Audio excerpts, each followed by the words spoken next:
Hey everyone, Nigel and Luke here, and welcome to another edition of Crimes of the Week International.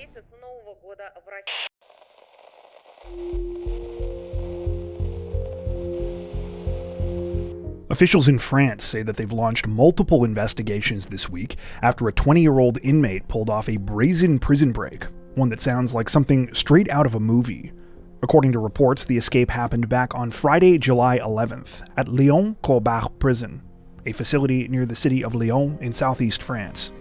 Details remain limited, but what's been confirmed is that the man managed to sneak out of prison by hiding inside of a laundry bag belonging to his cellmate, who had just finished serving his sentence that same day. After successfully making it past security and out of the prison gates, the escaped inmate vanished, but his freedom didn't last long. By early Monday morning, July 14th, authorities tracked him down to a cellar in the nearby town of Saton-des-Camps, where he was arrested around 6 a.m. The man's alleged accomplice, the fellow inmate whose laundry bag he used, has so far not been detained. In a statement following the arrest, prosecutors said that the prisoner is now facing charges of escape as part of an organized gang and participation in a criminal conspiracy. Local media have reported that he was already serving several sentences and is under investigation in a case linked to organized crime. The incident has sparked serious questions about security at the Lyon-Corbas prison. Just last month, the Lyon Bar Association raised alarm over severe overcrowding at the facility. As of May 1st, roughly 1,200 people were being held there, despite the prison's official capacity of just 678, an occupancy rate of about 170%. The director of prison administration told reporters that a, quote, accumulation of errors and a series of serious malfunctions allowed the escape to happen, calling it an extremely rare event for the French prison system. In addition to an internal review, prosecutors have now opened a separate judicial investigation into whether the escape was part of a broader criminal plot. At the time of this recording, no injuries have been reported, and the second suspect remains on the run.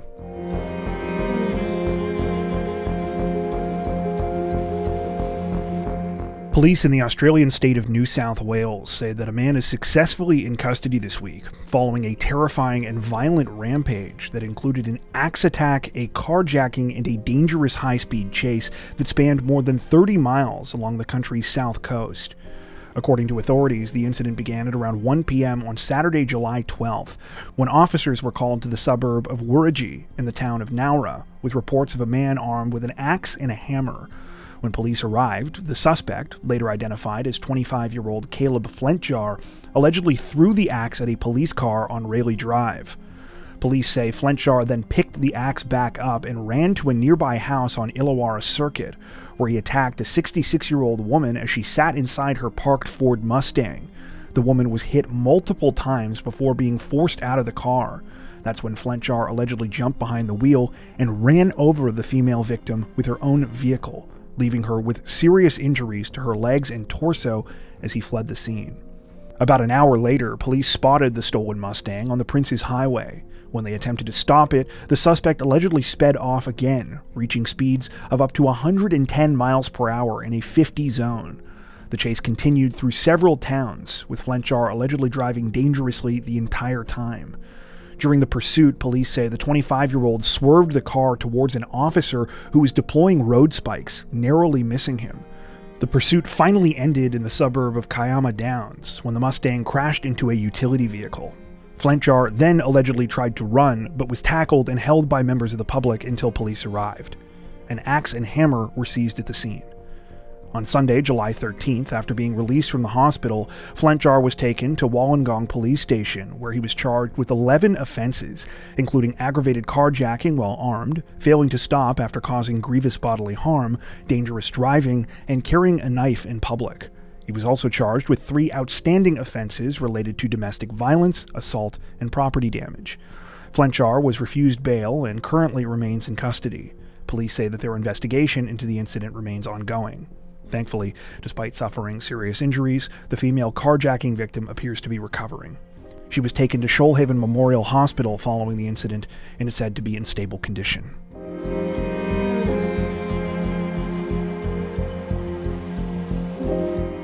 Police in London have launched a major investigation this week after a young father of two was stabbed to death outside a luxury hotel in what's believed to have been a targeted attack.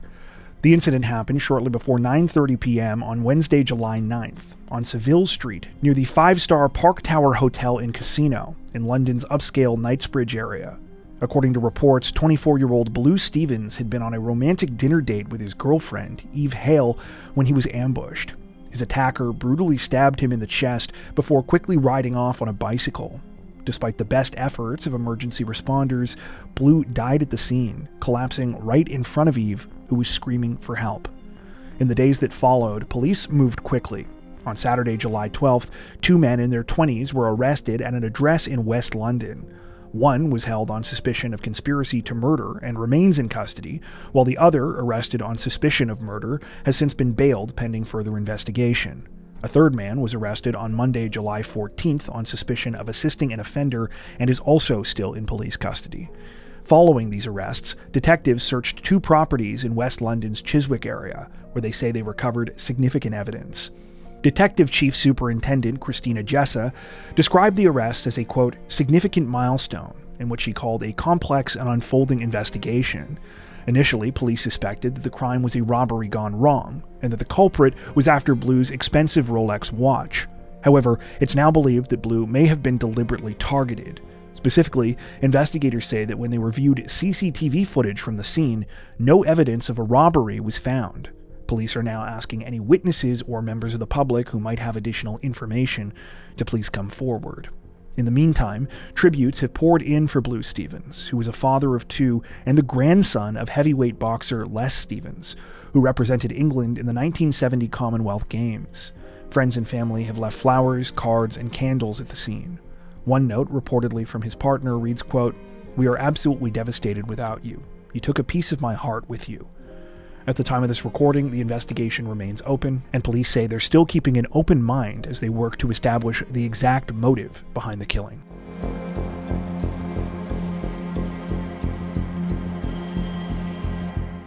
Authorities in the Argentine province of Misiones say that they're investigating a tragic domestic violence case this week after a young mother was brutally hacked to death by her abusive boyfriend, a crime which took place in front of her young children.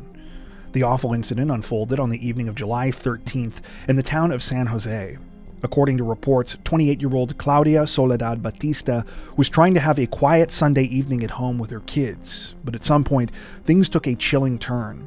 The exact details of how the situation began are currently unclear, but what we do know is that Claudia's boyfriend, 25-year-old Walter Gabriel Cruz, was drinking at the house with one of his friends. And sometime after 10 p.m. that night, he grabbed Claudia by the neck and viciously attacked her with a machete. Though Claudia desperately fought for her life and police were quickly called, sadly, by the time help arrived, it was too late. The young mother had been hit at least 23 times with the weapon, leaving her with multiple deep and fatal wounds to her skull, neck, and shoulders. Worst of all, the horrific attack took place in front of several of Claudia's 5 children. While Cruz was arrested at the scene, it didn't take long for police to uncover further devastating details about the case.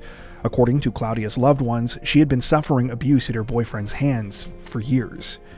The loved ones told investigators that Cruz had always been violent and that Claudia had previously left him, at one point even taking her children and moving back in with family in a city about 35 miles away. However, several months ago, Cruz had convinced her to come back. He was apparently extremely manipulative throughout their relationship and constantly threatened to take his own life whenever Claudia threatened to leave or file complaints against him with police. Even so, a close friend said that just hours before her murder, Claudia had confided in her that she'd finally had enough. She told her, quote, "I can't take it anymore. I want to run away and disappear. I swear. There are things that kill me in life. Only God knows the pain I feel." At the time of this recording, Gabriel Cruz remains in custody. While he has yet to face formal charges, prosecutors have said they will be treating the case as a femicide.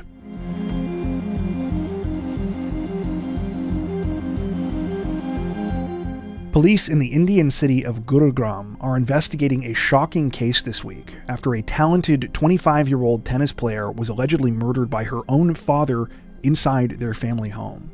According to reports, the incident happened on Thursday, July 10th, inside the kitchen of the family's two-story house in the city's Sushant Lock area. The victim, identified as Radhika Yadav, was reportedly shot multiple times by her father, 49-year-old Deepak Yadav. Police say that Deepak fired several rounds, at least 3 of which struck his daughter. She was hit twice in the back and once in the neck. Deepak was arrested at the scene shortly after the killing. In custody, he allegedly confessed to the crime, telling officers that ongoing arguments over money and the tennis academy Radhika ran nearby had driven him to commit the awful murder. According to police, Deepak said he resented being seen by others as living off his daughter's income and had pressured her to shut the academy down. The case has since sparked intense debate online after Radhika's close friend, Himanshika Rajput, posted an emotional video on Instagram. In it, she accused Deepak of controlling behavior, saying that despite being 25 years old, Radhika faced a strict curfew, was forced to make video calls to prove her whereabouts, and was being psychologically drained by family pressure. Himanshika also alleged that acquaintances had made misogynistic remarks about Radhika's independence and suggested forcing her into sex work. She also claimed Deepak planned the murder days in advance. Members of Radhika's extended family, however, have strongly denied these claims. A cousin argued that Radhika had freedom to travel internationally and coach aspiring players, saying that her family supported her emotionally and financially. He told reporters, quote, "There is hardly any country left in the world where she has not gone to play." Right now, police are still piecing together exactly what happened. Investigators have recovered the murder weapon and obtained a 14-day judicial custody order for Deepak. They've also seized Radhika's phone for data retrieval and discovered a previously unknown Instagram account linked to her, which they say may help to establish a clearer motive. At the time of her death, Radhika was ranked 5th in her state in women's doubles standings. She was a graduate of the Scottish High International School and ran a tennis academy in Gurugram. Her uncle, Kuldeep, who lives on the ground floor of the family home, found her body and alerted police. For now, the family remains divided over what led to the tragedy. Police say the investigation is ongoing.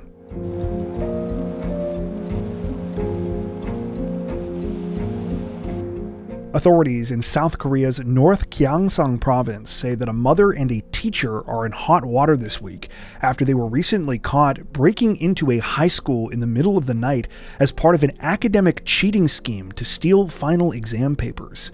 The whole thing was uncovered early on the morning of July 4th when police were called to the high school in question, which is located in the city of Andong. According to reports, the 2 suspects, a 48-year-old mother and a 31-year-old teacher, broke in to steal test papers, which they planned to use to prepare the 48-year-old woman's daughter for her upcoming final exams. It seems that the women were quite comfortable and confident in what they were doing. Not only had the 31-year-old teacher formerly worked at the school, but it's alleged that the women had enlisted the help of a maintenance worker at the building as well. Unfortunately for them, though, their whole plan fell apart when they accidentally set off an alarm around 1:20 a.m. When police responded to the scene, they were caught and placed under arrest. It's since been revealed that this week's crime was far from a one-off incident. Police now allege that the mother and teacher have been engaging in this kind of behavior for some time.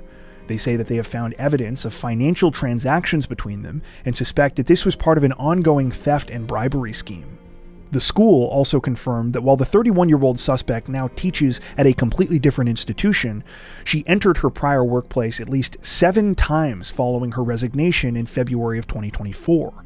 They now believe she was using these visits to steal other test materials, as almost all of the visits coincided with exam periods. The stolen materials were reportedly used to help the 48-year-old suspect's daughter, who attends the high school where the crime took place.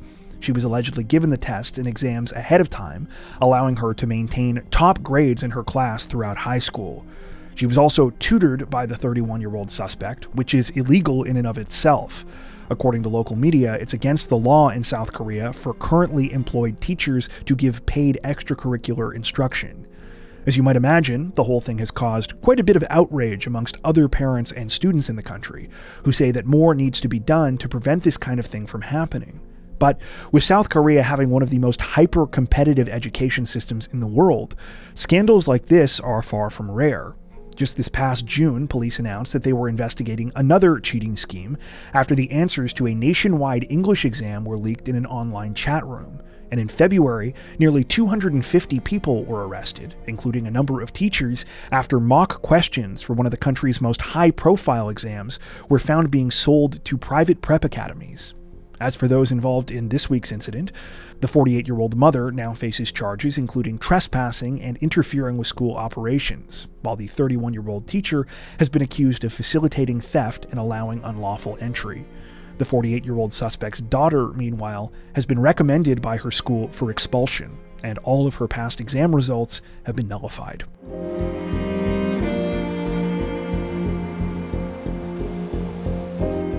Authorities in the Bahamas have launched a murder investigation after a young South African Superyacht crew member was found dead last week, just days before her 21st birthday. The victim, identified as 20-year-old Paige Bell from Johannesburg, was working aboard a luxury yacht docked off Harbour Island in the Bahamas' Eleuthera district, where she was reported missing around 1 p.m. on July 3rd. According to police, she was discovered shortly afterward in the vessel's engine room with visible injuries and was pronounced dead at the scene by a local doctor. Officers also found a man in the same area suffering from severe arm injuries believed to be self-inflicted. The suspect, identified as 40-year-old Mexican national Brigido Munoz, reportedly worked as an engineer on the yacht and was taken into custody after receiving medical treatment. On Wednesday, July 9th, he was formally charged with murder during a court appearance in the Bahamian capital of Nassau. He was denied bail and is due back in court on November 20th. Details emerging from local media suggest that Paige, who had previously worked on another yacht named Sweet Emotion, may have been sexually assaulted before her death, though police have not confirmed this publicly and the motive remains under investigation. Meanwhile, tributes from colleagues and friends describe Paige as a beloved crew member known for her warmth and laughter. A message on the GoFundMe page set up to help her family with travel, legal costs, and repatriation read, quote, "Paige was more than a teammate. She was family." At the time of this recording, the fundraiser has collected over $42,000. In her memory, Paige's mother asked supporters to eat red velvet cake, her daughter's favorite, and share photos in remembrance. Paige would have turned 21 on July 14th. The Royal Bahamas Police Force says their investigation into the circumstances of her death is ongoing.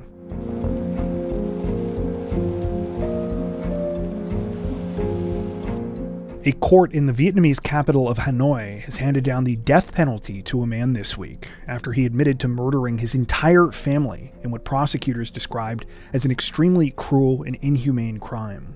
The case dates back to mid-January of this year, when 52-year-old Vu Van Vuong killed his wife, 2 teenage children, and his elderly mother over the course of 2 days inside their home in the former Pu Suen district of the capital city. According to investigators, the violence began on the morning of January 15th, when Vuong strangled his 19-year-old daughter and hid her body under a bed. Later that afternoon, he did the same to his 17-year-old son. That night, when his wife returned home from work around 11 p.m., Vuong attacked and killed her as well, concealing her body alongside the others. Finally, in the early hours of the following morning, January 16th, he strangled his bedridden 79-year-old mother. After carrying out the murders, Vuong wrote a letter and tried to end his own life by overdosing on sleeping pills, but survived. Instead of turning himself in, Vuong fled by bus to Da Nang City, then continued south to a province on the country's southern coast. On January 18th, he was arrested at a temple in Vuong Tau City, where police say he was holding a ritual for his victims. The horrifying crime had only come to light the previous day when Vuong's younger sister visited the home and discovered their mother's body. She later found the rest of the family members hidden in the bedroom. At trial, Vuong admitted to all charges, but told the court he had acted to, quote, "free his family from poverty." Prosecutors rejected this claim, arguing that his actions showed extreme cruelty and made him beyond rehabilitation. They pointed out that despite signs of depression, Vuong had tested negative for drugs and was able to plan the killings and his escape. The court ultimately agreed, concluding he could not be reformed into a productive member of society. Before the verdict was read, Vuong told the court he wished to be executed soon, saying he wanted to, quote, "free himself." On Tuesday, July 8th, he was formally sentenced to death. So far, no date has been given for when the execution will take place. Before we wrap up, we'd like to take a second to give a huge shout out to everyone who has made it this far into the video. Seriously, thank you so much for watching. If you found today's upload interesting and informative, we'd be honored if you'd consider liking and subscribing, as well as hitting the notification bell and selecting all notifications to stay up to date with our latest releases. If you're looking for additional ways to help support the channel, we'd love to have you join us over on Patreon. Patrons get ad-free and early access to all of our content, as well as 4 additional stories per week for each of our Crimes of the Week and Crimes of the Week International videos. You can learn more at patreon.com/crimezone, where you'll also find some of the fine folks whose names are currently on screen. All that being said, we understand that not everyone has the means to support financially, and that's totally okay.